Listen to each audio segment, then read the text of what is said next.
தற்போது கிடைத்துள்ள அண்மை செய்தியை பார்த்து வருகிறோம்.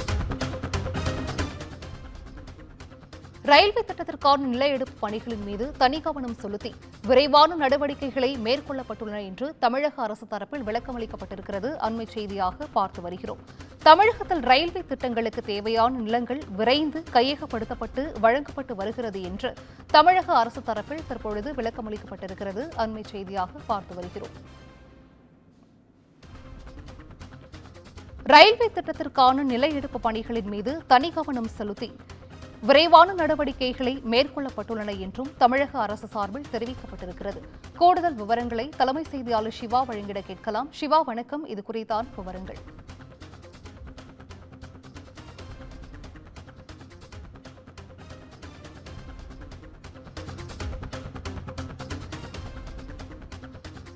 தம்பிதுரை தெரிவித்த கருத்து சில நாளிதழ்களில் செய்தியாக வெளிவந்திருப்பதை தமிழக அரசு இது தொடர்பான ஒரு விளக்கத்தை தற்போது வழங்கியிருக்கிறது.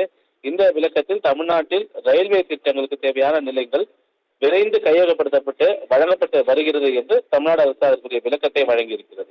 அதில் தமிழ்நாட்டில் மத்திய அரசினுடைய ரயில்வே திட்டங்களுக்கு ஒட்டுமொத்தமாக 2197 ஹெக்டேர் நிலங்களை நிலையெடுப்பு செய்ய ஏற்கனவே தமிழ்நாடு அரசு அனுமதி வழங்கப்பட்டிருக்கிறது. தமிழ்நாட்டில் முக்கியமான 17 ரயில்வே திட்டங்களுக்கு நிலையெடுப்பு செய்ய வேண்டிய 1253 ஹெக்டேர் நிலங்களில் 1144 ஹெக்டேர் நிலங்களுக்கான நிலையெடுப்பு பணிகள் நிறைவுற்றிருக்கிறது. அதாவது 91% பணிகள் நிறைவுற்று ரயில்வே நிர்வாகத்திடம் ஒப்படைக்கப்பட்டிருக்கிறது என்று தமிழக அரசு உரிய விளக்கத்தினை வழங்கியிருக்கிறது. அது மட்டுமல்லாமல் பல்வேறு ரயில்வே திட்டங்கள், திண்டிவனம் நகரி அகல ரயில் பாதை, மதுரை தூத்துக்குடி அகல ரயில் பாதை, மணியாச்சி நாகர்கோவில் அகல ரயில் பாதை உள்ளிட்ட பல்வேறு திட்டங்களுக்கும் இது போன்ற ஒத்துழைப்பு தமிழக அரசால் வழங்கப்பட்டு வருகிறது. நிலையெடுப்பு செய்ய இயலாத ஒரு சில பகுதிகளில் கூடிய விரைவில் அதற்கான பணிகளை தொடங்கவும் அரசு தயாராக இருக்கிறது என்றும் தமிழக அரசு அதற்குரிய விளக்கத்தை வழங்கியிருக்கிறது.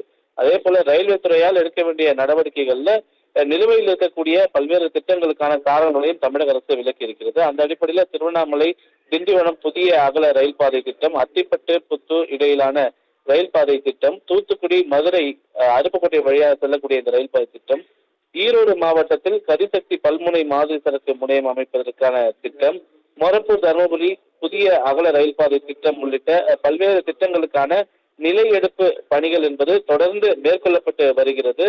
இதுல பொதுமக்கள் பெறப்படக்கூடிய ஒரு சில சுணக்கத்தின் காரணமாக காலதாமதம் ஏற்படுகிறது என்றும் அதிலும் கூடிய விரைவில் அரசு அதற்குரிய நடவடிக்கைகளை எடுத்து வருகிறது என்று தமிழக அரசு விளக்கம் அளித்திருக்கிறது. ரயில் பாதை அமைய இருக்கக்கூடிய அரசு புறம்போக்கு நிலங்களை பொறுத்தவரையில இந்த திட்டங்களை செயல்படுத்த எந்தவித தடைகளும் இல்லாமல் தற்போது அதற்கான அரசாணைகள் பிறப்பிக்கப்பட்டு வருவதாகவும், ரயில்வே துறையினுடைய திட்டங்களுக்கு தேவையான நிலங்களை நில எடுப்பு செய்வதில் தமிழக அரசினுடைய வருவாய்த்துறையால் காலதாமதம் எதுவும் இல்லை என்று தமிழக அரசு தற்போது உரிய விளக்கத்தை வழங்கியிருக்கின்றது. சிந்துஜா, விவரங்களை வழங்கியமைக்கு நன்றி சிவா.